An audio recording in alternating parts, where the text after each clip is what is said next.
Hello YouTubes! Today we're going to be showing you a really cool modification that we developed for the Nintendo Joy-Con controllers. This modification requires disassembly of the controller itself, so we get to show you a teardown and reassembly video while also showing you what we did to make this modification work. And now, let's jump right in. Okay, we're going to start off with the right hand Joy-Con, and we're going to have to get into it before we can do anything. So we're going to take these 4 screws out, and then we're going to pry it open using our fingernails and thumbnails. I'm going to be careful not to damage these ribbon cables here. And then the first thing I'm going to do, as always, is disconnect the battery. After I get the battery unplugged, I'm going to unplug the speaker and the first ribbon cable here on the right side. And then we're going to take these 3 screws out here, and we're going to be careful not to damage this ribbon cable. You have to kind of flip this thing off of here in order to not damage that cable. And now we can just easily unplug it. Most of the rest of it comes apart quite easily. These 2 cables here are a bit of a challenge getting them plugged back in. The joystick comes out very easily. And we just have these 2 screws, and we fight a little bit with these ribbon cables here, and this circuit board is going to come right out.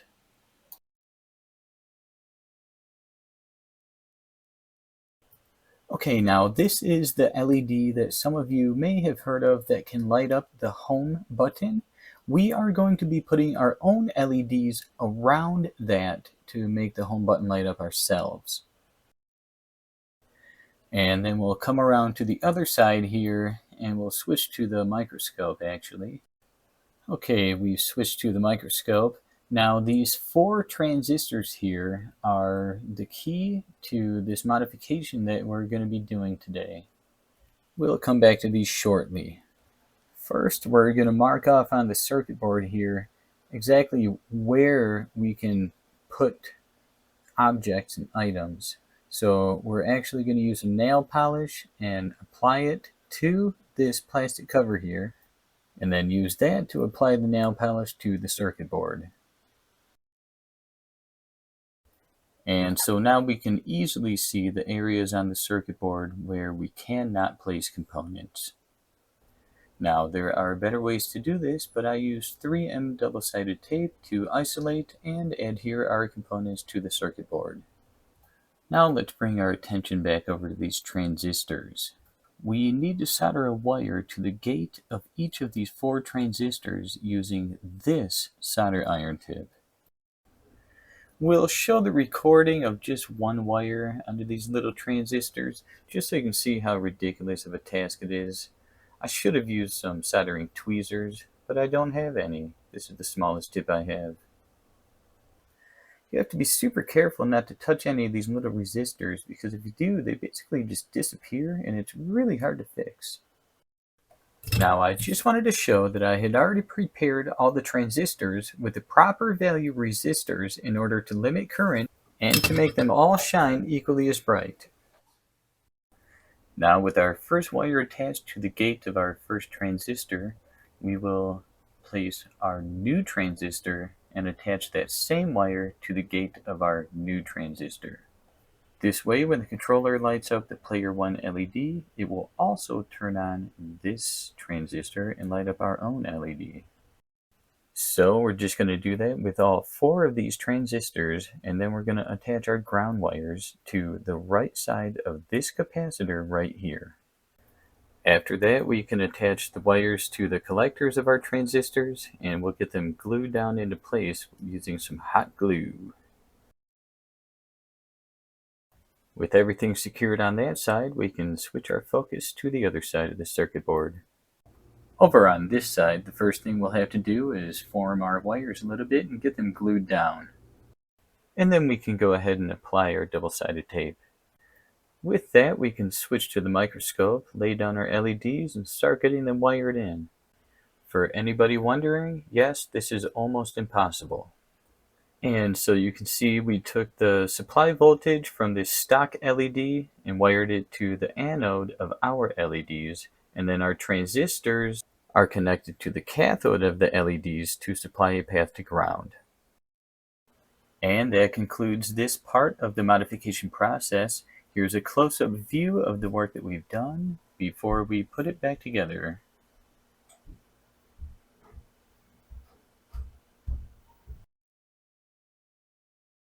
I do want you guys to see the struggle that I went through with this longer ribbon cable right here.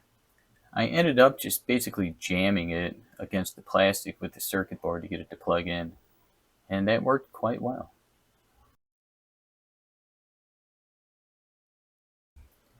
Interesting enough, on this ribbon cable here, I actually got it to plug in while the thing was still clipped. Try not to do that. The rest of the assembly process is fairly simple and straightforward. The joystick just requires a little bit of twisting as you push it right through. A couple screws and a ribbon cable and that part's done. Plug our speaker back in. This ribbon cable can be a challenge, but we know exactly what to do, so it's pretty easy.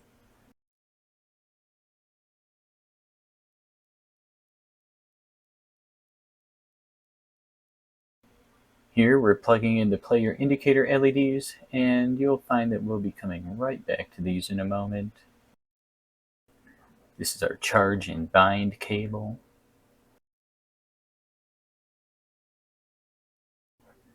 After these last three screws here, we just have our antenna and battery.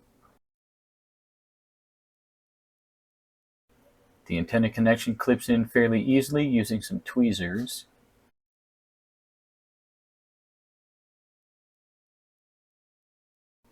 For the battery, I used a Q-tip that I cut in half on an angle and used that to push in the connector so I didn't risk shorting anything out. It pretty much turned on as soon as I plugged it in, and it looks super cool. And I also realized something that I could do to make it even cooler. So I'm going to take it back apart a little bit.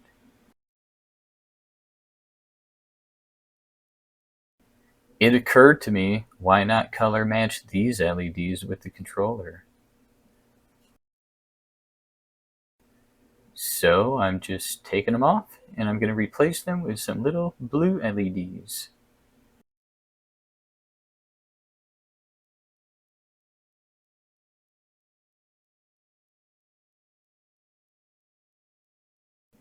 This process was super easy in comparison with the rest of the project. So now that we have those swapped out, let's go ahead and put it all the way back together.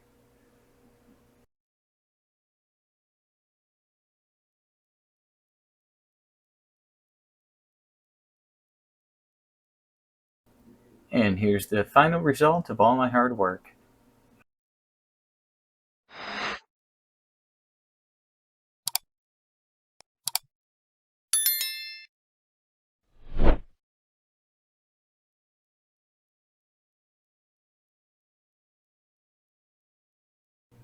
I think this looks incredibly awesome, and it's exactly what I had envisioned. All we have left are these 4 screws, and this project is complete. Oh, except for one thing. There's the left side controller. I mean, you can't do one without the other, right? The left-hand controller starts off just the same as the right. We just had to remove these 4 screws. But that's pretty much where the similarities end. We still have these 2 ribbon cables when we open it up, but everything changes once we get inside. The first thing we're going to do on this is remove these 2 screws so that we're not pulling on that ribbon cable. Then we're going to unplug the battery and the second ribbon cable. And then we can unplug our speaker. And then we can just pry the battery out of here. After that, we can remove the first 3 of these 5 screws. And we flip this one using the same rotating motion as the right-hand side controller. After that, we just have our joystick and this other ribbon cable. We will unplug our player indicator LEDs, and that just leaves these 2 final screws. And there it is. Now, some of you may be wondering how I got those LEDs inside of that capture button.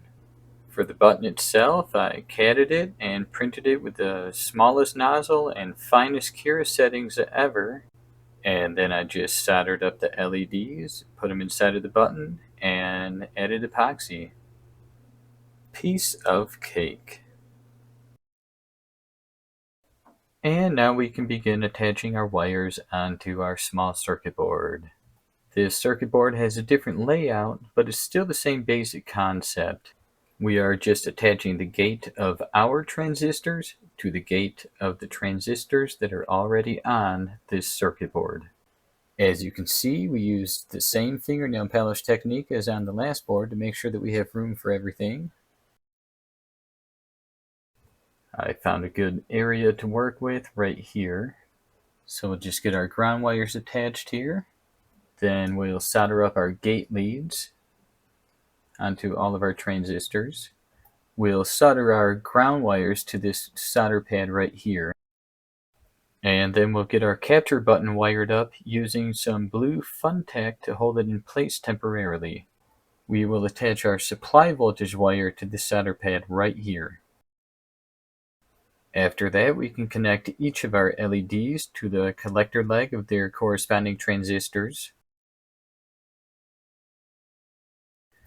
And then we have to do a small modification to the case. I'm just using an X-Acto knife here to cut a small notch in the case to allow room for the wires.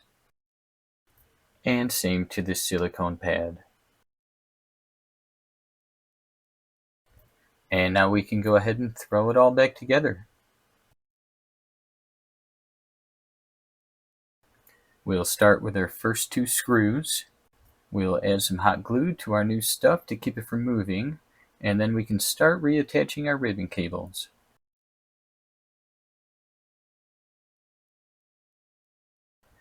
I found it was a little bit easier to add this little circuit board back onto this piece of the controller before I reattached everything. So now we can just get those ribbon cables plugged back in.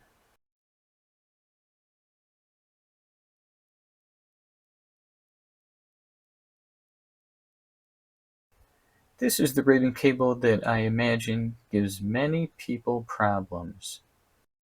We'll get our shoulder button back on because that just kind of popped right off. And now we just have our final 3 screws here.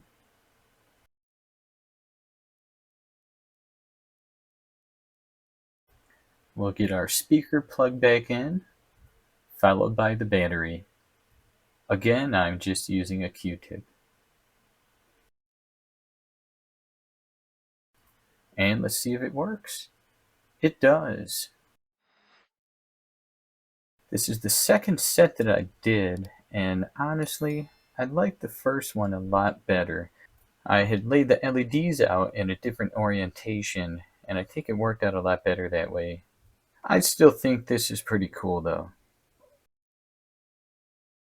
Just not quite as cool as this one. And here I want to show you all how they actually work. When they're connected to the switch, only the correct LEDs will be lit up corresponding with the player number. And so there it is. I think that this is a super cool modification, and I would love to hear everybody else's thoughts on it in the comments below. If you have any other cool ideas for any interesting modifications you'd like to see, please feel free to drop those in the comments as well. Subscribe so you don't miss my next video where we shell swap into this transparent shell. Thank you so much for sticking around to the end. Please hit the like button, and I'll see you guys next time.